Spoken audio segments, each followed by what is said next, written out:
Alfonzo's Fiddle. One autumn day, Alfonzo the cricket stood happily playing his fiddle in the mushroom field. The forest friends were all enjoying the lovely music. The little ants were playing football on the hill. But oh dear, the ball bounced away and knocked the fiddle clean out of Alfonzo's hands. Alfonzo shouted in horror, "My fiddle! My fiddle's broken!" And then he burst into tears. He was sobbing so loudly that everyone came to see what the fuss was all about. Alfonzo pointed angrily at the spotty ball. That ball is to blame, and those naughty ants! Where am I going to get a fiddle from now?" He picked his broken fiddle up, went into his house and slammed the door shut behind him. Alfonzo, come out, I'm sure we can help you," Berry pleaded. But Alfonzo didn't want to see anybody. His friends sat sadly in the mushroom field and didn't know what to do. Then Dolly had an idea. "I know! Let's make Alfonzo a new fiddle!" "Yes, let's make a new fiddle!" Flutter the butterfly nodded. "I know who can help us. We have to find Charlie the click beetle. He made Alfonzo's first fiddle." The band of friends set off and walked until they reached a blue house. They knocked on the door. A tiny, timid beetle popped his head out. He wore a blue hat and had beautiful dark blue wings. "Who are you?" he asked. Dolly told Charlie the whole story. "Oh, if that's your problem, I'm happy to help. But don't be sad. Alfonzo will be playing music on his new fiddle in no time at all." The click beetle gave everybody a job to do. Some collected wood for the body of the fiddle, while others gathered grass for the strings. Now he had everything he needed. Charlie got to work.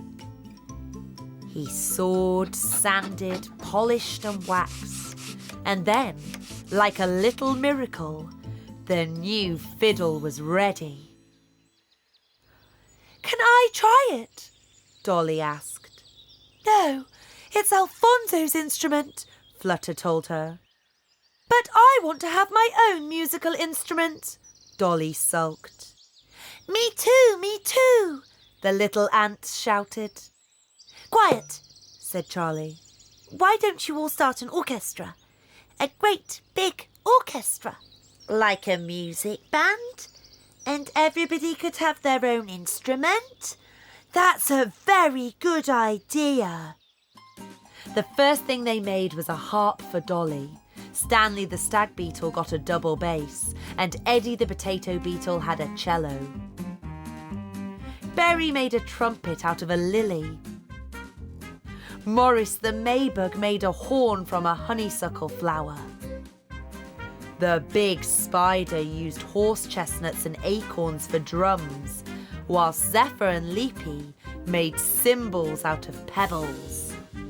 Charlie carved flutes from birch twigs for the ants. Flutter the butterfly got a lute, and Balthazar the bee got a zither. Bubble the baby beetle played a triangle. They all had a quick practice and then headed for Alfonzo's house. Alfonzo heard the music and looked out of his window to see where it was coming from. He was surprised by what he saw. "Please, Alfonzo," the little ant began, "don't be mad at us for breaking your fiddle. We'd like you to have this new one as a present. Charlie made it." Alfonzo began to play straight away, and the sound of his fiddle filled the forest once more.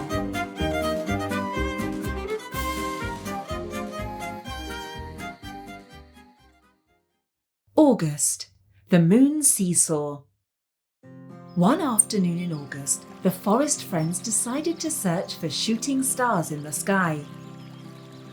"Let's go up to the top of the hill. We're sure to see them from there," said Dolly. "I And we can visit the Moon Beetle, Flutter added.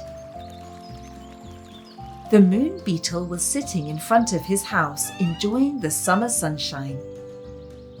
He was delighted to see his friends and he invited them inside. "Oh, I'm so happy you came. What brought you to these parts?" he asked. "We'd like to search for shooting stars with you," Berry explained.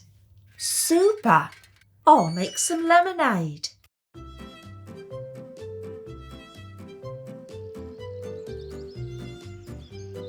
"Let's make a seesaw while we're waiting," said Stanley.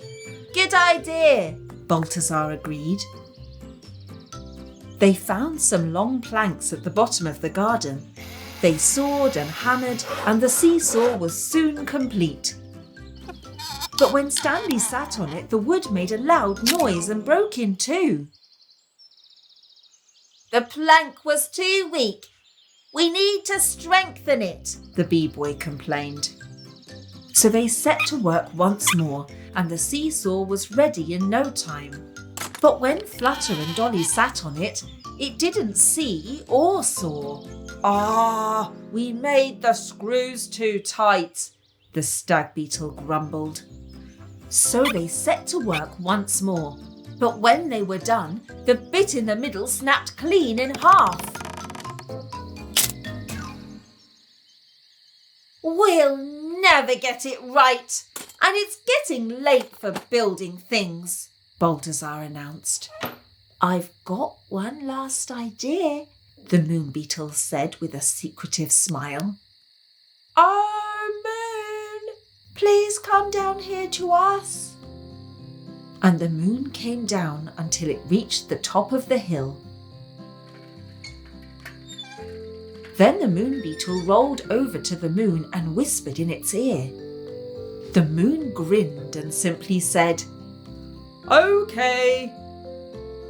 "The seesaw's here. You can sit on it.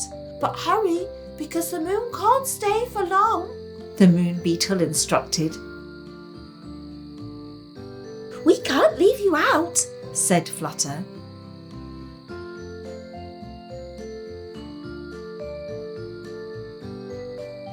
And they laughed and played until a sparkling star house landed on the ground nearby.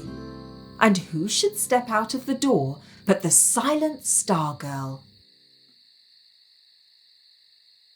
"Oh, Star Girl," said the moon, "you must have been surprised when I suddenly vanished from the sky. But I was just helping out these friends with a seesaw ride." "Star Girl, it's super to see you. Come and watch the shooting stars with us too," the butterfly girl cried, and she hugged her old friend. "It's time for me to say goodbye because I have to go back to the night sky," the moon told them, and it started to rise upwards. They did not have to wait long before they saw their first shooting star. After that, there were so many stars shooting around that it was hard to keep count. When the last ball of light had flashed across the sky, the Star Girl stepped back into her house and flew up into the sky.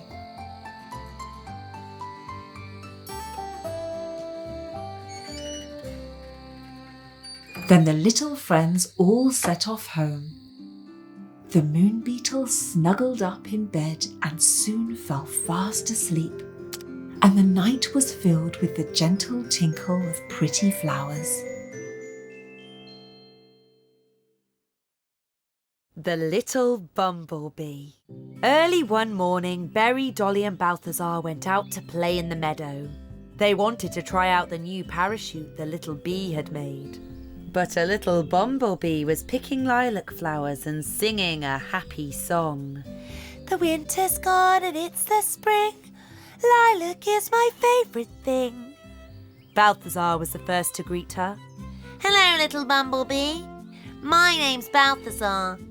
This is Berry the snail and Dolly the ladybird. Who are you?" "My name's Betty. I was flying home and I decided to stop and pick lilac flowers in the meadow." We're on our way to try this new parachute. Do you want to come with us? Balthazar asked. I'd love to. Balthazar and Betty were the first to jump, and then the other friends tried the colourful parachute. They played until it got dark. Will you play with us again tomorrow? Balthazar asked excitedly. I can't. I have to leave early tomorrow morning. My home is far away from here, and I still have a long way to go. So Berry, Dolly and Balthazar said goodbye to Betty. Balthazar looked very upset, so Dolly asked him, What's wrong? Balthazar's got a girlfriend, Berry laughed.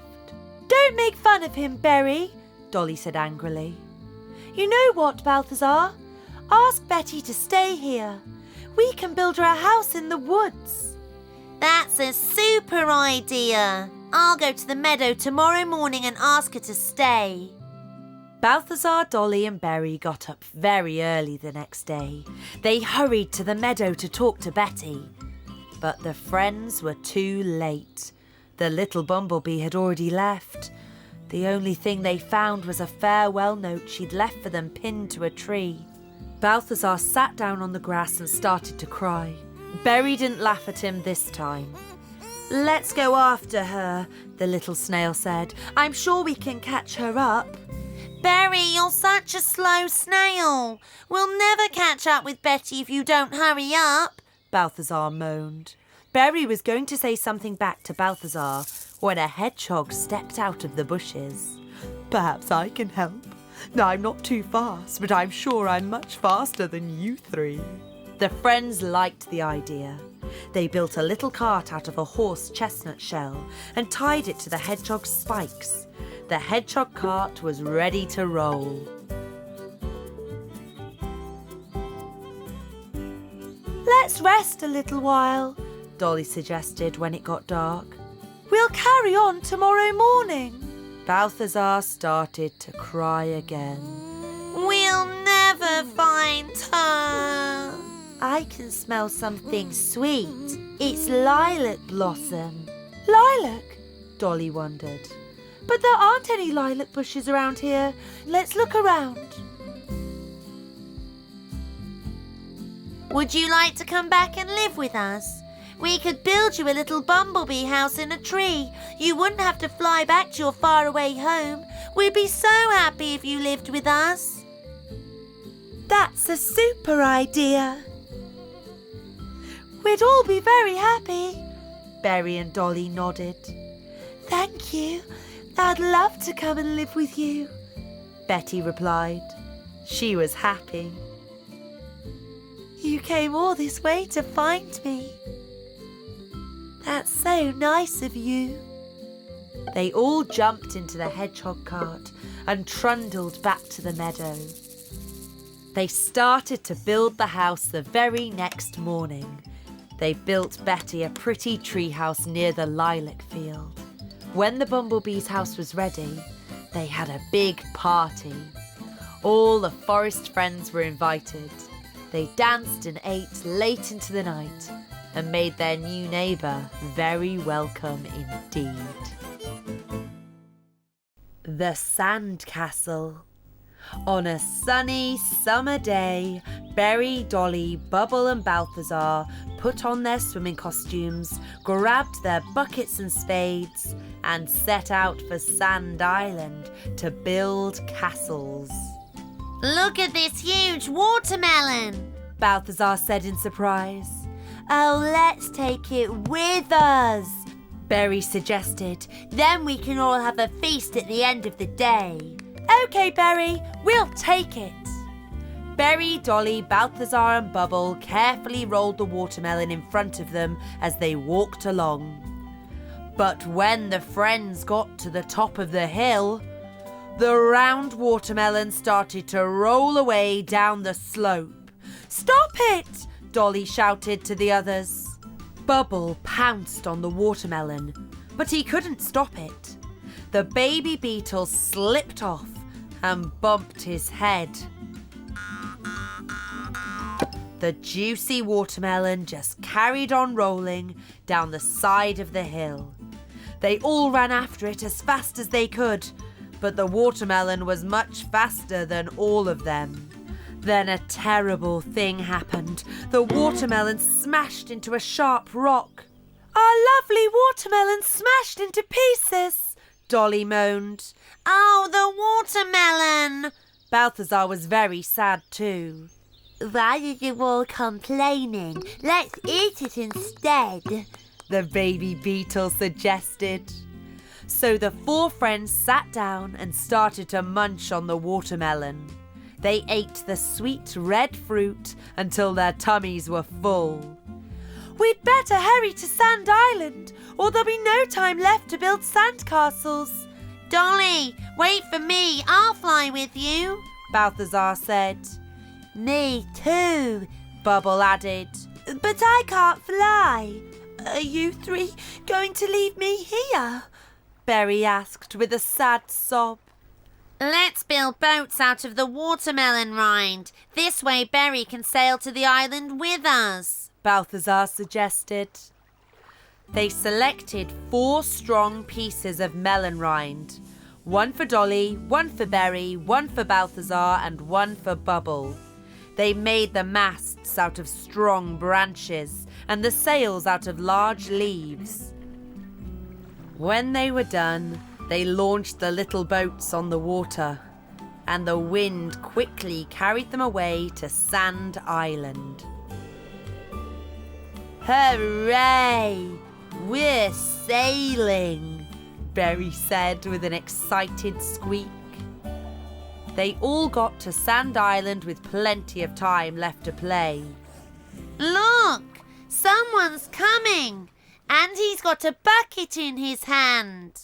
Indeed, there was a cheerful beetle walking towards them on the sandy shore. Who are you?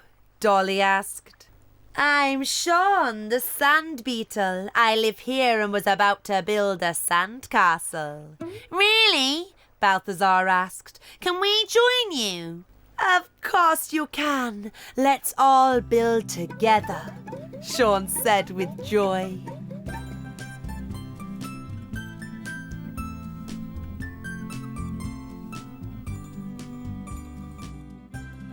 The 5 of them built a grand sandcastle with all kinds of tunnels, towers and bridges. Now all it needs is a flag on top, Dolly said. So she drew a picture of Sean on a leaf and stuck it in the very top of the castle. That looks super! Does that mean it's my sandcastle now? Sean said enthusiastically. When the sun went in, Dolly and her friends said goodbye to Sean and headed home. Good night, King of the Castle! Dolly shouted, waving goodbye to their new friend. The scooter. One spring morning, Morris the Maybug decided to make himself a scooter. He spent the whole day sawing, drilling and hammering, and when he was finished he painted the scooter black. Then he hurried to show his super scooter to his friends. The boys were all playing basketball in the meadow. Berry, Stanley, Balthazar, Eddy, Bubble and Alfonzo. Look at my new scooter. I made it all myself. Can I have a try? No one can borrow it. It's mine. I only want to try it for a minute. We'd like to have a go on it too, then we'll give it back. I'm not lending it to anyone, Morris told them again. The boys were so busy arguing that they didn't spot Eddy, who grabbed the scooter and rode off on it. Stop! Bring it back! It's my scooter and I didn't lend it to you. I'm not lending it to anyone. Eddy slowed down and Morris soon caught up with him. Give me my scooter back. Here you are. It doesn't go fast enough anyway. Not fast enough? Look at this. Not fast enough? You can hardly keep up with me, he shouted with a laugh, but he didn't see a big pothole in the middle of the road. Watch out, Morris! Balthazar, Berry and Stanley all shouted at once, but it was too late. Well, you've only got yourself to blame, Morris, Balthazar said in a snooty tone. What happened, Morris? Are you badly scratched? Why aren't you boys helping him? The Rose Beetle asked the others. It's all Morris's fault. It doesn't matter how it happened. He's really hurt himself and you should have helped. Come back to my house, Morris, and I'll clean those nasty scratches for you. Rosita sat Morris down and washed his wounds with a warm, wet cloth. It doesn't look that bad now. Morris started to sob. It was all my fault because I was mean to the others.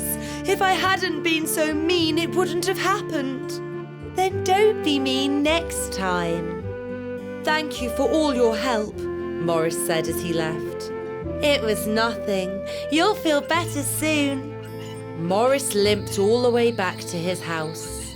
The minute he got home, he jumped into bed and he was soon fast asleep. The little Maybug woke up the next morning with a wonderful idea. He got out his paints and brushes. I'm going to paint you pink. Look at you. I've brought this for you. Thank you for helping me yesterday. It looks lovely. Did you paint it? Rosita asked. Yes, I thought you wouldn't like it black. I love it. I'm going to ride it over to Dolly's house. Be careful. Have a safe ride. Morris walked home and he was about to eat his lunch when he heard a knock at the door. Hello, Morris, Balthazar said first. we came to see if you were feeling better. Much better, thank you, Morris shrugged. I promise that I won't take your scooter again, Eddy said with an apologetic smile. I haven't got it anymore. I painted it pink and gave it to Rosita. But I can make a new scooter, Morris said. I promised Rosita that I won't be mean again. Everyone can have a go on my new scooter when it's finished. Hooray! Bubble shouted. Now would you all like a piece of apple pie? I baked it myself. Morris soon finished the new scooter. He painted it dark green. All the friends gathered in the meadow the next day and took turns to have a go on the two scooters.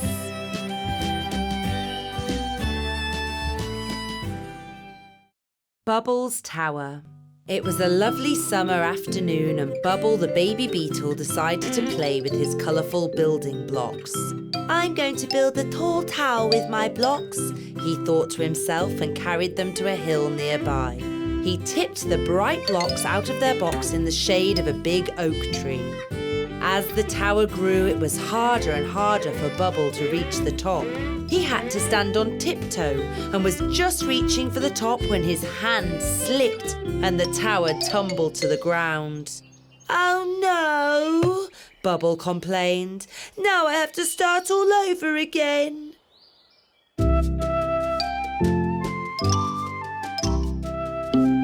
So the baby beetle started again from the beginning. The tower soon began to grow and was very tall indeed. But oh dear, an acorn from the oak tree knocked the baby beetle's tower down. My lovely tower! My tower's ruined again! It was the silly oak tree's fault, he said out loud. So little Bubble started again, but this time he moved out from under the old oak tree. He was stacking the blocks on top of each other when his friends Berry the snail, Dolly the ladybug and Stanley the stag beetle came walking over. Wow, you've built a beautiful tower, Bubble, they all said.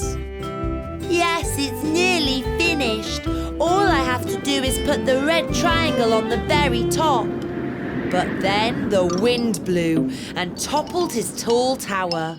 Bubble got very angry. I don't believe it. I don't want to build towers anymore. I'm going home. His friends ran after him. Bubble, wait! Why don't we rebuild your tower together? No, I don't want to build towers anymore. You can't build a really high tower with this many blocks anyway, Grumbled. He went into his house and slammed the door shut. How can we help Bubble? Dolly puzzled. We've got to think of a way to cheer him up somehow. I know what we can do, Stanley said. I've got another set of building blocks at home. I'll go and fetch them so we can build a really high tower together. That's a super idea. I've a box full of building blocks too. And I'll bring mine. We'll build the tallest tower ever. Berry pulled his blocks in a little trailer. Dolly pushed hers in a wheelbarrow, and Stanley carried his in a big basket. Hello, Bubble. Look, we brought our building blocks. Why don't we build a big tower together? Dolly asked nicely. We could build it in your house so that the wind won't knock it down again, Berry added. Goodness me! Look at all those building blocks. We'll be able to build a very big tower with them, the baby beetle said with a smile.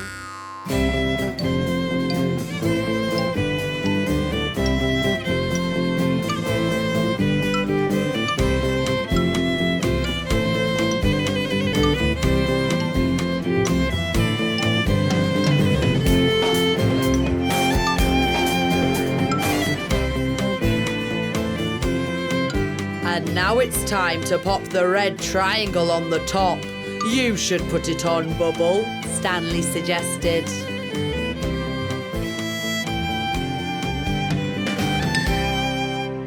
Hooray! It's finished! They all shouted together. Then Berry, Dolly and Stanley said goodnight to Bubble. The baby beetle went to bed very happy that night.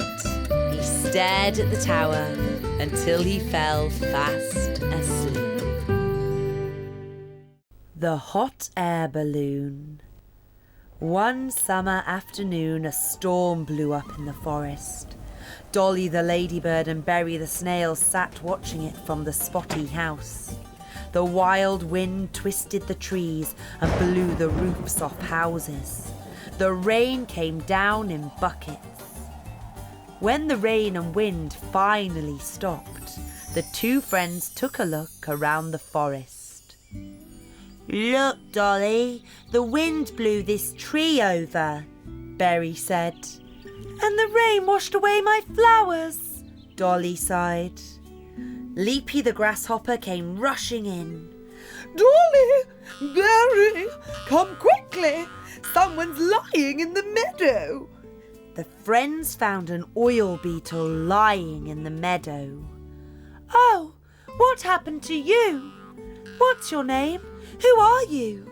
Dolly sputtered. I'm Eddy the oil beetle. I live up in the mountains, but the wind blew me down here and I hit my head really hard. My wings are weak and I can't fly. I don't know how I'm going to get home, the oil beetle sniffled. They lifted Eddy up and carried her into Leapy's house. Don't worry, Dolly said eventually. We'll help you get home. That afternoon, Balthazar the bee, Flutter the butterfly and Stanley the stag beetle all came to see Eddy. They tried to think of ways to help her get home. The best thing would be a hot air balloon, Stanley said. But what could we use to make a balloon? Berry asked. We could use blankets, pillows and sheets, Flutter suggested. And curtains and towels too, Stanley added.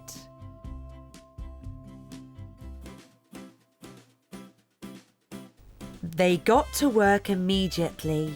They stitched all the blankets, curtains, sheets and towels together. It took a while to get everything finished, but Eddy helped as much as she could. Every day she was feeling stronger, and even her head had stopped hurting. "It's ready!" Thank you. the oil beetle replied happily. Hooray! We're flying! Berry exclaimed. Wow, it's beautiful! We can see the whole forest from here. Dolly laughed.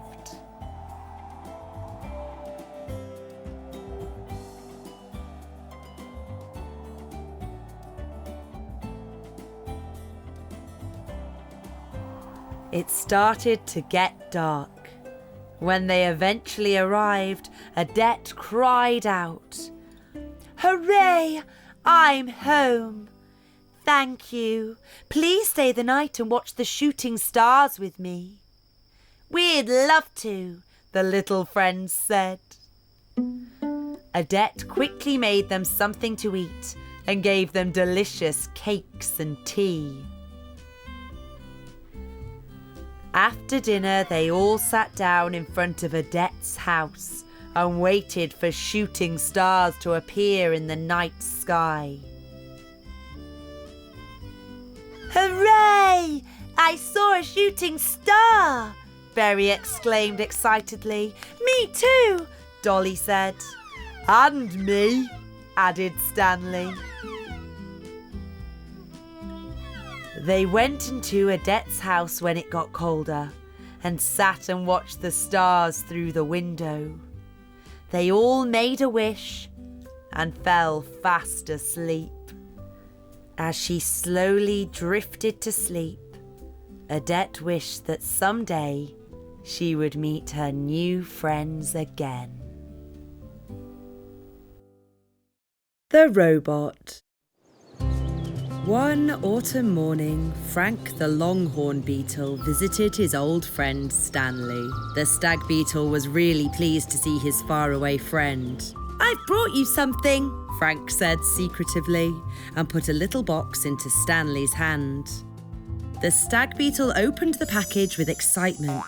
It was a silver-coloured robot.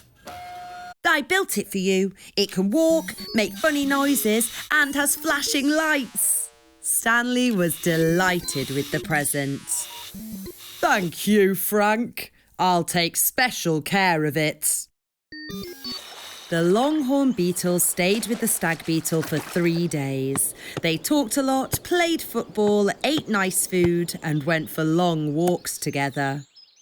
At the end of the 3rd day, Frank said goodbye to Stanley and went on his way. The stag beetle suddenly felt lonely. But he wasn't alone for long because Berry the snail boy soon knocked on the door.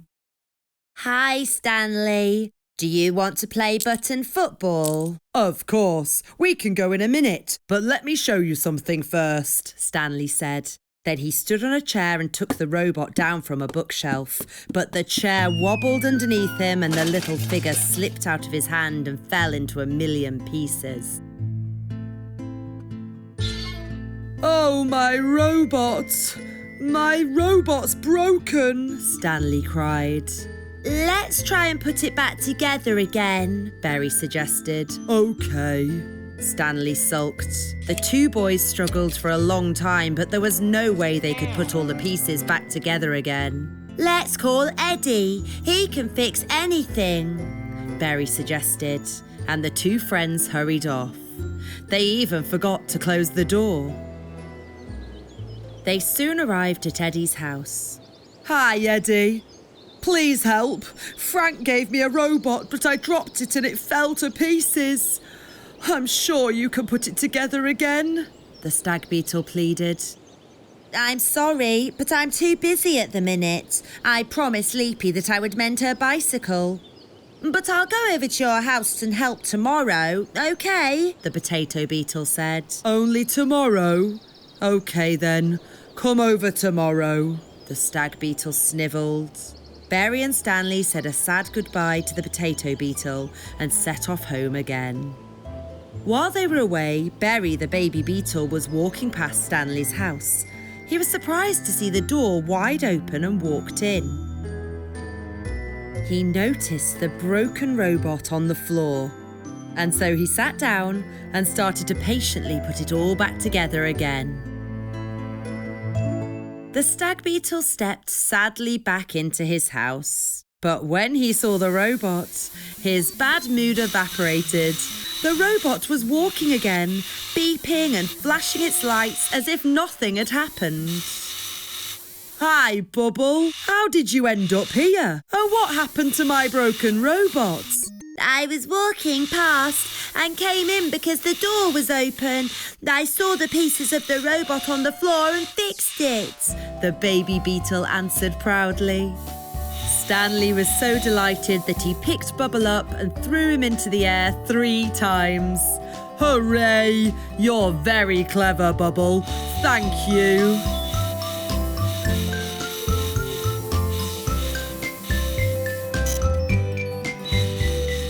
The next day, Stanley invited Dolly over to show her the robot. Soon, Eddy appeared as he had promised. But he did not need to fix it because now it was better than new.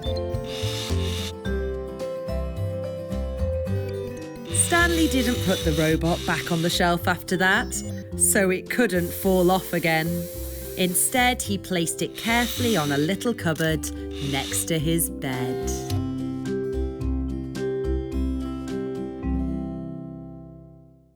December. Dolly's music box. The end of the year was here and winter had arrived. The friends all gathered on the hillside and were enjoying the chilly afternoon. When they got hungry, Iris invited everyone to her house for lunch. "That was delicious! Thank you!" they told her when they had finished eating, and they all helped to clear the table. Dolly spotted an odd little box on the shelf that had a ballerina on the top. "What's that?" "It's a music box. Turn the key on the side and you'll see."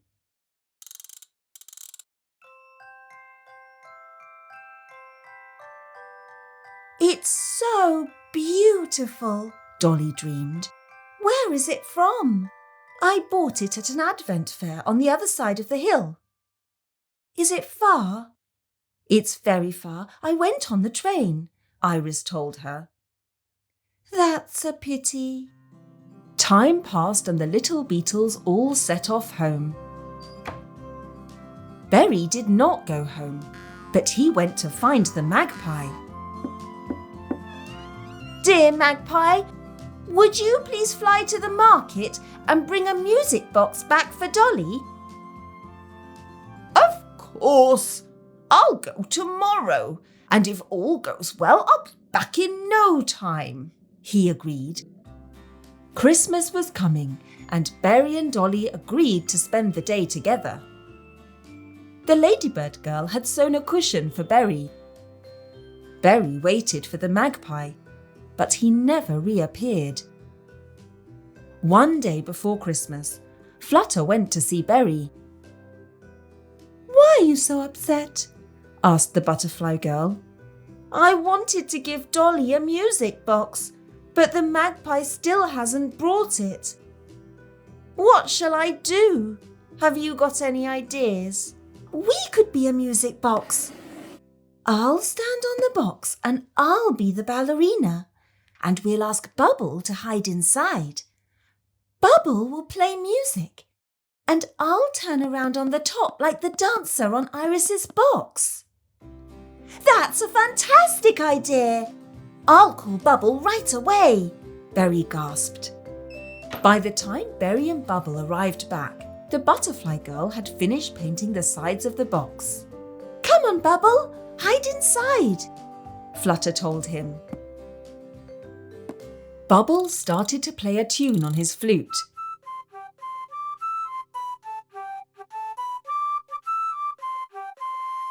"Oh, that's perfect," Berry said in astonishment. Christmas Eve at last arrived. The ladybird girl had wrapped the cushion that she had made as a present. There was a sudden knock at the door. Berry was standing there and he asked Dolly to close her eyes. "You can come now, Dolly," Berry shouted, and the ladybird girl stepped into the room. "Oh, a music box," she said in surprise.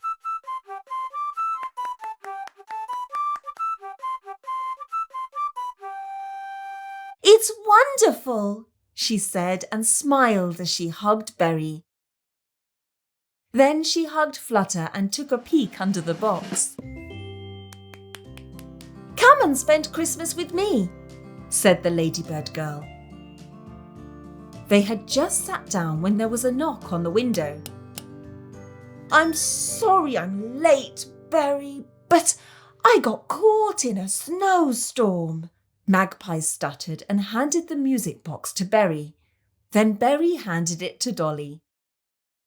The magpie decided to stay for a while, and they all spent Christmas together.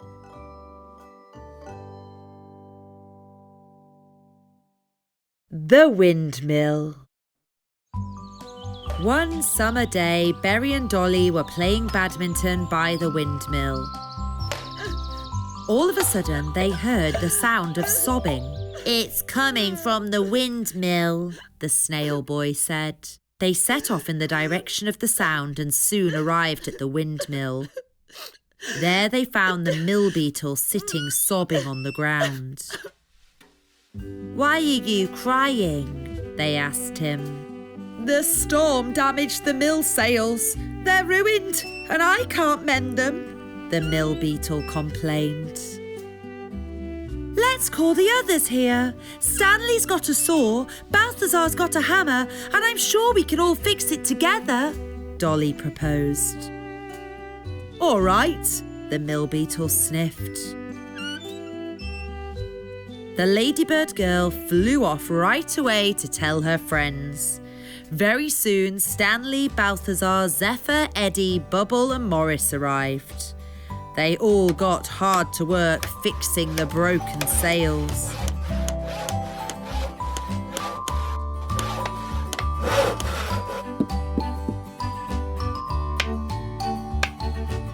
They worked hard for 2 long days and were eventually done by the end of the second day. "Hooray! Just like new!" the mill beetle cheered. "I'll start the mill going again tomorrow and I'll make flour and bake fresh bread for you all."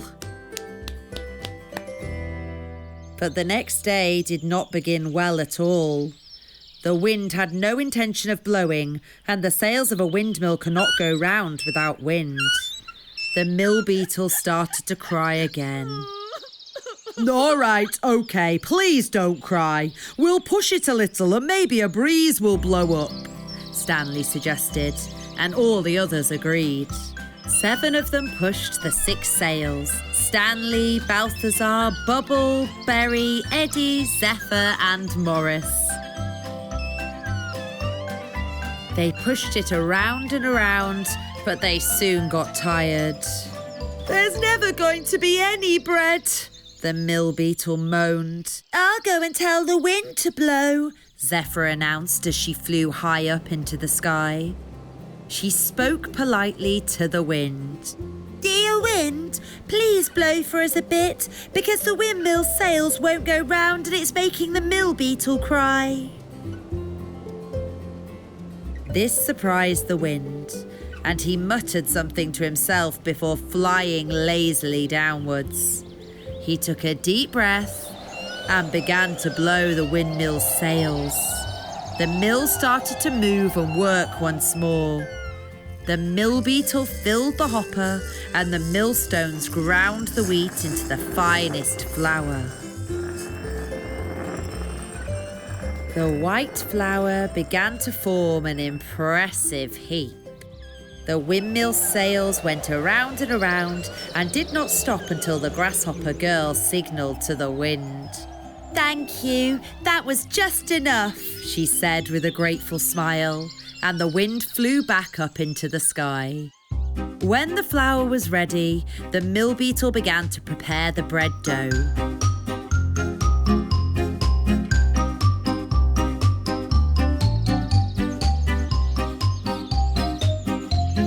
He put the loaf into the oven and waited patiently for it to bake.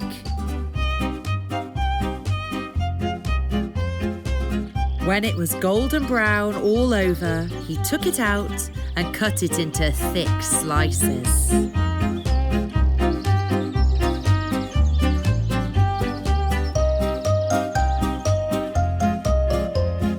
They spread the bread with butter and jam and feasted until every last crumb had been gobbled up. January. Eddy and the toy car. The new year had arrived at last. The little friends were all at Stanley's house. The stag beetle proudly showed his friends the new toy cars he'd been given for Christmas. The silver dump truck is my favourite. It's got big wheels. It goes fast. The doors open and you can tip the back up and down, he said with a smile. Let's build a track and drive all the cars around it, Eddy suggested. When the track was finished, they drove all the toy cars on it.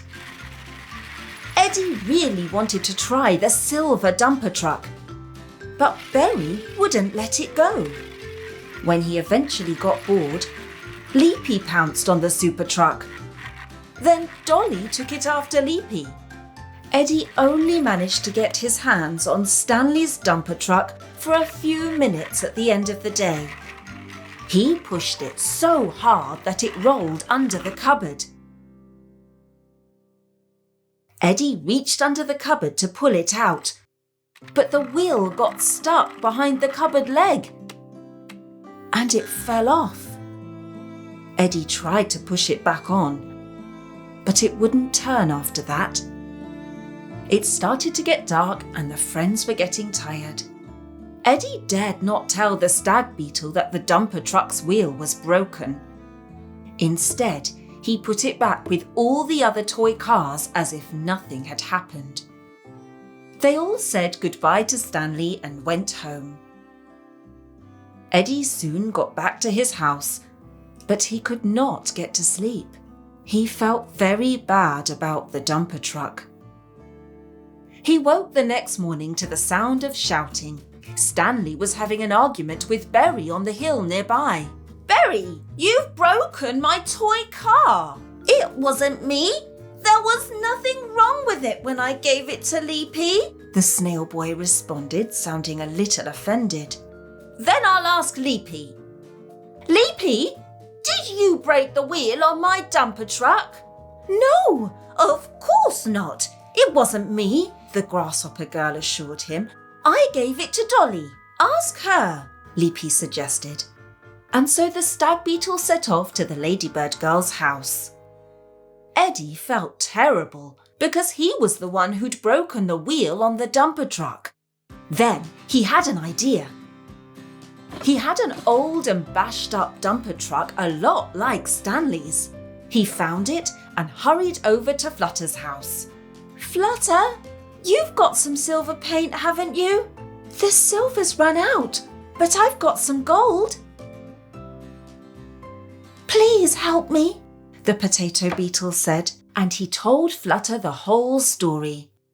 Flutter was happy to help. She painted the toy car, and it soon shined as bright as new.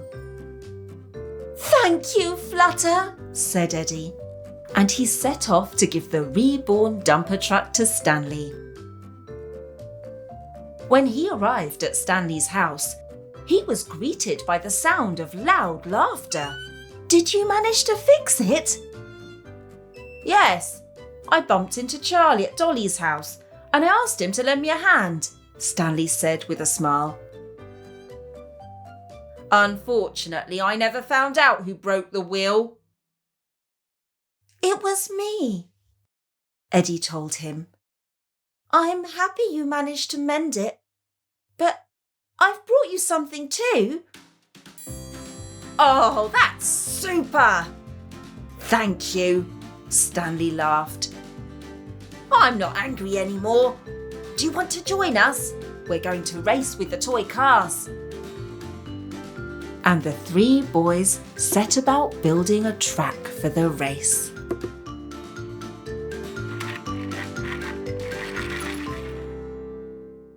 The Big Wheel.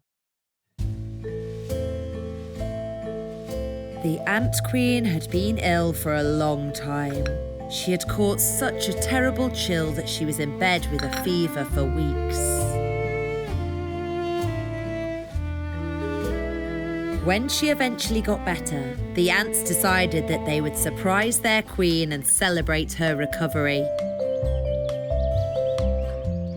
They thought and thought until one of them shouted, Let's build a big wheel. There, on the hill. It can turn around nice and slowly, and we'll be able to see the whole of the forest from the top. Oh, what a super idea! But we don't have much time. No, we haven't got a lot of time. It will be Sunday in 6 days, and then the Ant Queen will parade through the forest on the conker cart. We need to be ready by then.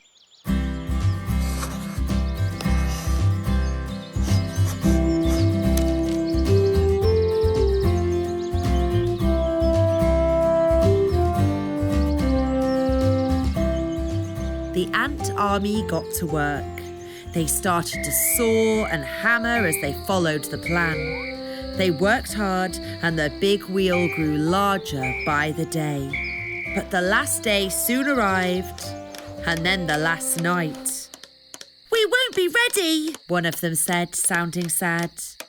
Let's call for help, Said another ant, and they sent the news out into the forest that anyone who could should come and lend a hand.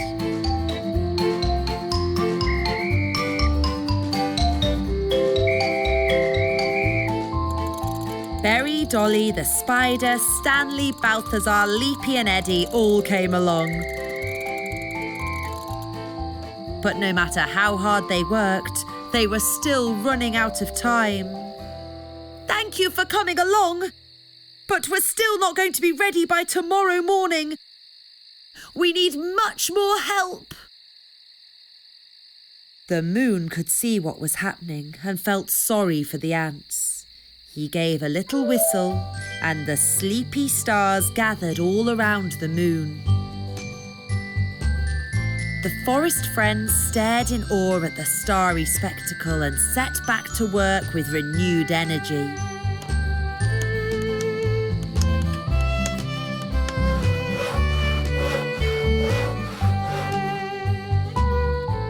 And with the stars' help, they were finished in no time at all.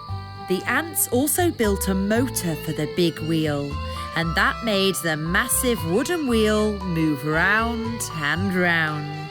When it was finished, everybody tried it out.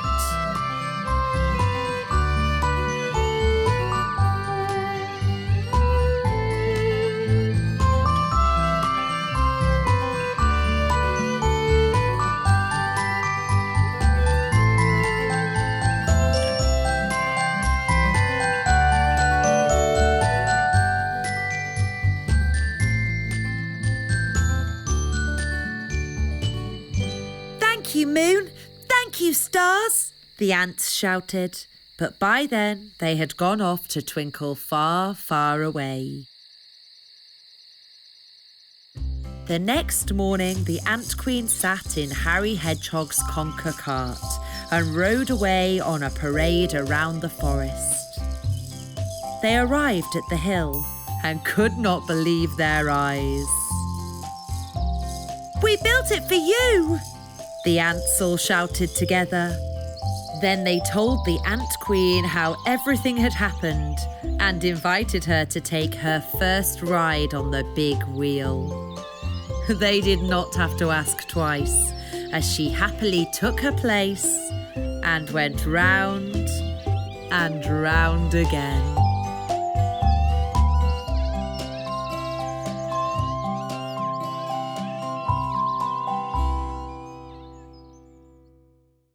The Moon Beetle. The Moon Beetle lived in a little moon-shaped house. He had moon-shaped antennae on his head, and his wings were also shaped like tiny moons. But he couldn't fly because his wings were too thin. He was happy just to sit in the grass and look at the shape of the clouds. His little legs were also weak, and so he could neither fly nor walk. But the little spider helped him with everything. The Moon Beetle sat in a moon-shaped armchair with wheels, and they took short walks together. If the Moon Beetle was hungry, little spider pushed him to the table. He tucked the Moon Beetle into bed at night. Little spider never left the Moon Beetle's side, and he always knew exactly what he needed and when. He also knew when he didn't need help. But the moon chair wasn't good for longer journeys. When he went on longer journeys, he always called on his old friend the centipede for help. So that is how they went collecting mushrooms in the forest and enjoyed trips to the puppet show. And that's how they went to pick strawberries in the summer months. The centipede was happy to carry the Moon Beetle on his back. But one summer day, the centipede received a letter. Look at this, He said excitedly. it's from Reggie Squirrel. He's invited me to visit him. I'm leaving tomorrow. What will happen to me? The Moon Beetle asked in a sad voice. How will I go to Alfonzo's violin concert tomorrow? Wait, we'll think of something, The centipede said. If only I could go to the concert on my own without help. The Moon Beetle sighed. I know what would be good.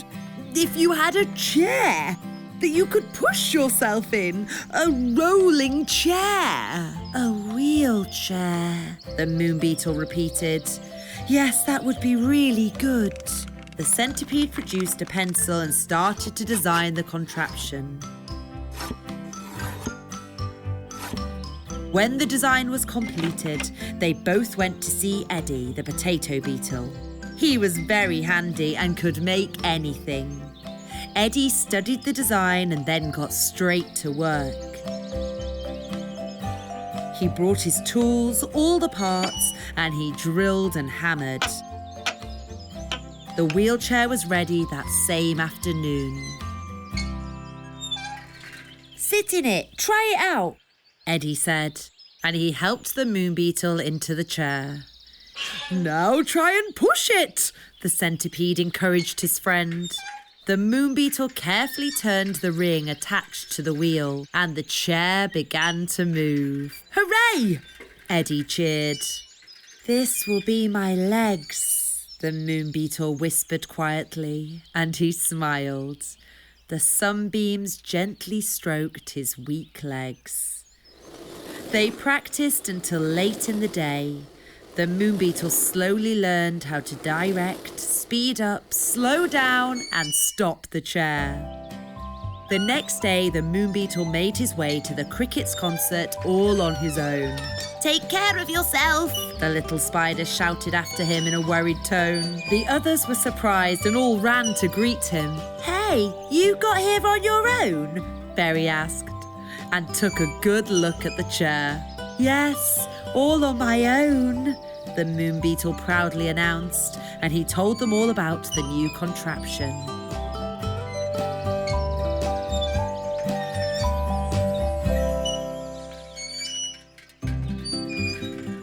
Alfonzo's concert soon began. All the forest friends had come along to hear him play. After the concert, Berry and Dolly walked home with the Moon Beetle. The little spider was sitting in the window waiting for his friend to return, safe and sound. Sunflowers. Berry and Dolly planted sunflower seeds in the spring and watered the seeds until little shoots soon appeared. The shoots grew into little plants that grew into big plants. Then buds appeared that opened into lovely yellow flowers in the summer. Hooray! The friends cheered when they saw the lovely flowers. Berry noticed that the flowers pointed one way in the morning and another in the afternoon. Look, Dolly, they're turning their heads.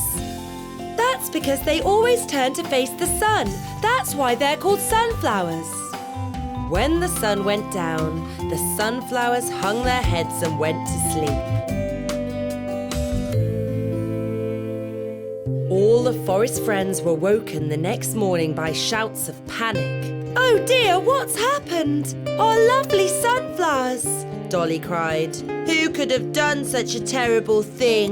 Berry wept. Someone has chewed through the stems of our sunflowers. Flutter washed their wounds with fresh dew, and Dolly bandaged them all with soft blades of grass. The sunflowers slowly started to smile again. The friends all gathered in Balthazar's house to decide what to do next. What are we going to do? Berry sobbed. Someone needs to stand guard at night. I'll go first, said Dolly bravely. The little ladybird hid quietly behind the bush and kept a close eye on the sunflowers. She didn't have to wait for very long. A hamster soon appeared and started to chew at the stems of the sunflowers. Dolly jumped out from her hiding place and shouted, "Shoo!" This surprised the hamster and he ran away. He didn't come back again that night. Flutter guarded the sunflowers the next night, and then Balthazar, and then Stanley. Soon it was Berry's turn. The little snail hid quietly behind the bush and waited. He waited and waited until he eventually fell asleep. He wasn't even woken by the sound of the hamster chewing at the sunflower stems. Oh dear, I must have fallen asleep. I didn't guard the sunflowers, Berry sobbed when he saw the sadly sagging sunflowers the following morning. Berry fell asleep. He slept while the hamster chewed the stems again. Why do you all look so sad? Asked Dr. Owl. Dolly told him what had happened to the sunflowers. I think you should talk to the hamster. Ask him not to hurt the sunflowers, Dr. Owl suggested. There he is. He's asleep in the bush, Berry whispered to the others. The noise woke the sleeping hamster. The hamster looked scared of the friends and the friends felt frightened of the hamster. There's no need to be scared of us. We just wanted to ask you not to chew our sunflowers.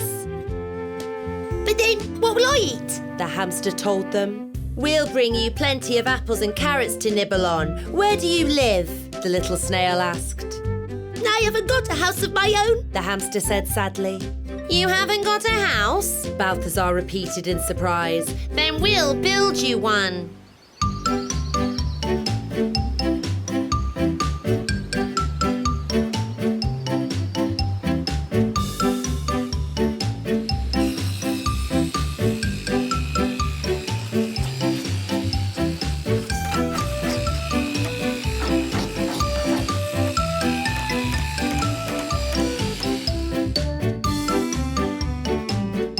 Dolly brought apples, Berry brought seeds, Flutter brought raisins, Balthazar brought dandelion leaves and Stanley brought carrots. My new house is really super, the hamster said with a cheery smile. And thank you so much for all the yummy food. The hamster never chewed the sunflower stems again, and they smiled happily at Berry and Dolly and all their friends for the rest of the summer. Lanterns. The fireflies lived in a little round house that hung from the branch of a tree on the top of a hill. They woke up one summer morning to find their house was blowing back and forth like a giant swing. There's a storm outside, the wind's rocking the house, one of the fireflies said in a terrified tone.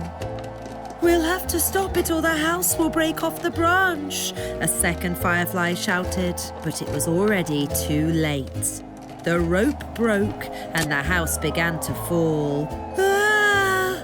The fireflies shouted and flew out of the windows as quickly as they could. No one was hurt, but the house was ruined.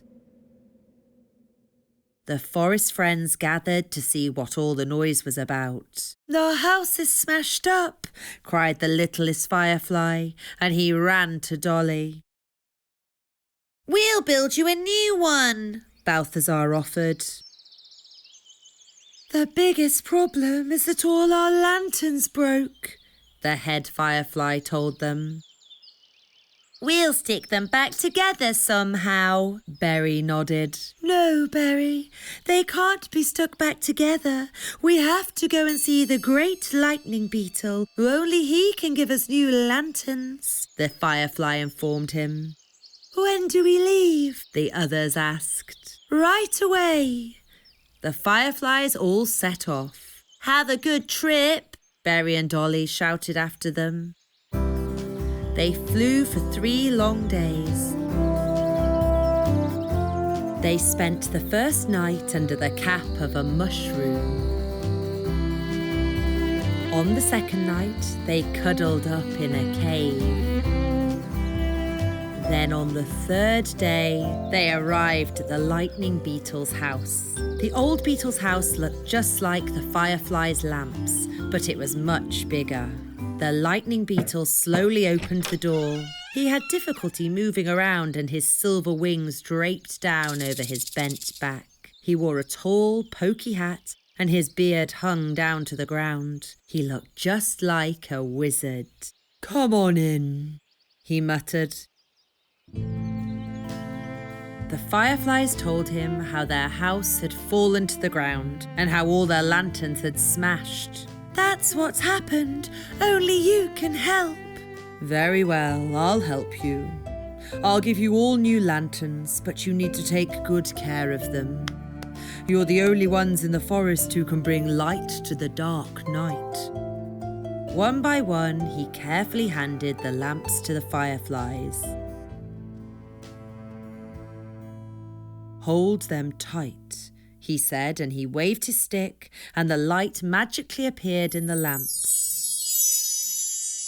They're so pretty, thank you. We promise that we'll take good care of our new lanterns, the fireflies told him, and then they all flew out of the house.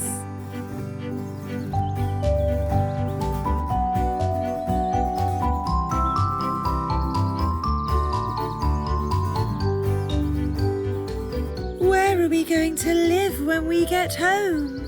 They asked each other in a worried buzz. But they did not have to worry for long.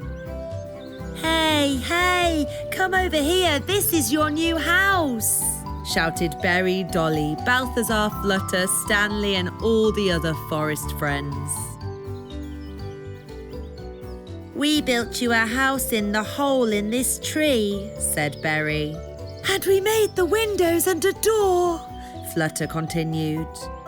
Your house definitely won't fall down again now, Balthazar announced with pride.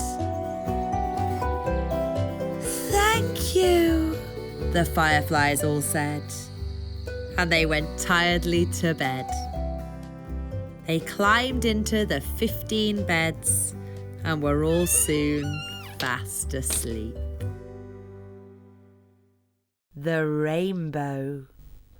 It was a rainy summer day. Dolly the ladybird and Berry the snail sat sadly underneath a giant leaf. Then the sun came out and the sky was blue again, but the shower didn't stop. And soon a colourful rainbow stretched across the sky. It's beautiful, they shouted.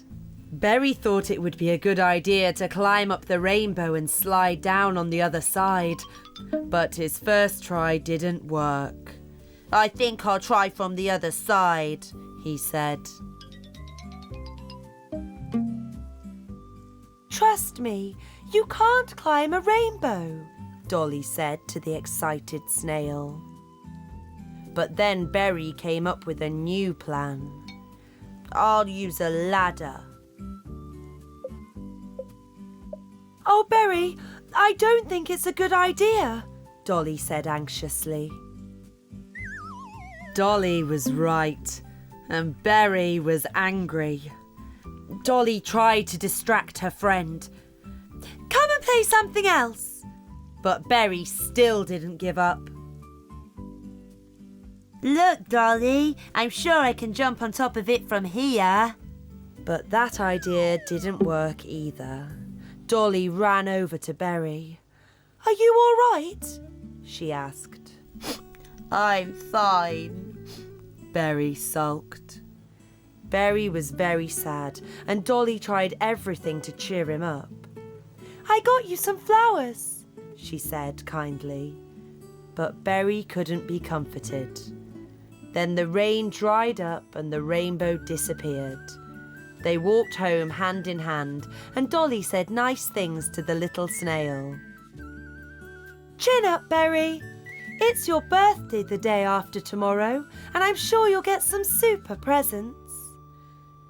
Dolly had a great idea when she got home. I'll make a rainbow slide for Berry's birthday, she said to herself. Then his dream can come true and he can slide down a rainbow. Balthazar the bee and Flutter the butterfly helped her.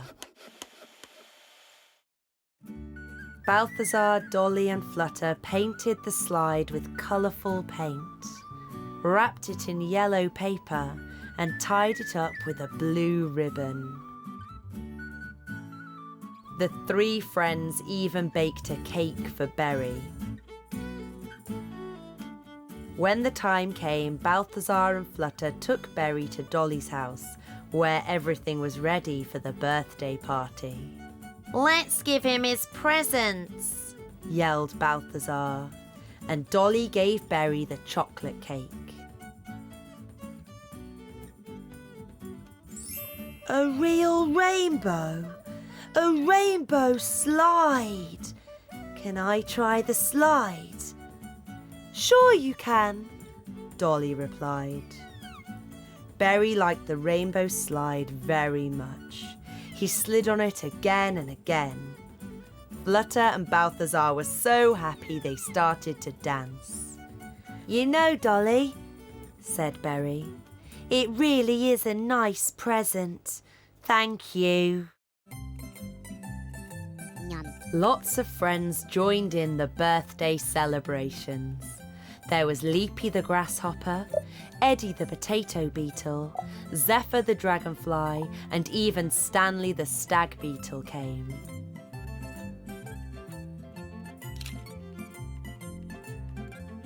The little snail let everybody try his new slide.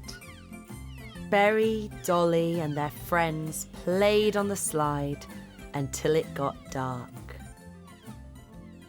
Berry went to bed very happy that day. What a wonderful birthday I've had, he sighed with a smile. Harry Hedgehog's birthday. One summer morning, Berry the snail, Dolly the ladybird and their forest friends were playing in the meadow. They were taking turns on the leaf swing. It must be so much fun to play on that swing.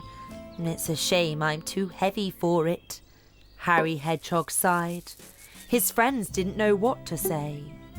It's Harry Hedgehog's 10th birthday next week, the ladybird said. He'll be 10 years old, the little snail nodded. What do you think he'd like for his birthday? I know, Balthazar exclaimed and jumped to his feet. a swing! That's a super idea. Let's make a big swing for Harry, Dolly said enthusiastically. The little friends got to work immediately. They brought a saw, a hammer, nails and screws and searched for some strong branches.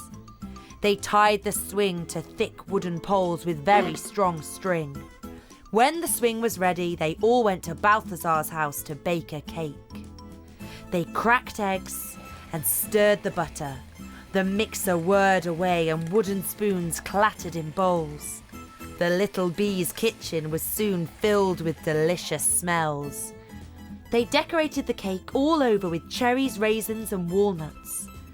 Let's put candles on it, Flutter said. Yes, 10 candles, Dolly nodded. Let's write a letter to Harry, Berry said. Dear Harry, please come to Balthazar's house at lunchtime. We'll all see you there. Can you take it to Harry, please? Berry asked. But don't say a word about the cake and the swing, Dolly shouted after him. Balthazar and Stanley put the cake on a round table and carried it out of the house. The little ants were playing hide and seek, and suddenly the smallest ant ran right into the table. You tipped the table over!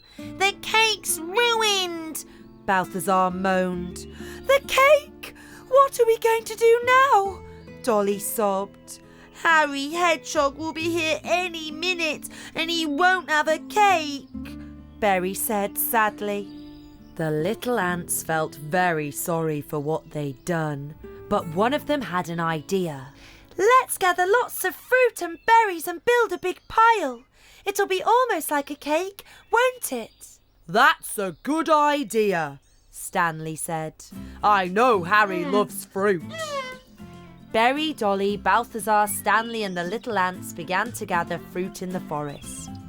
Eddy the potato beetle, Zephyr the dragonfly and Rosita the rose beetle helped them too.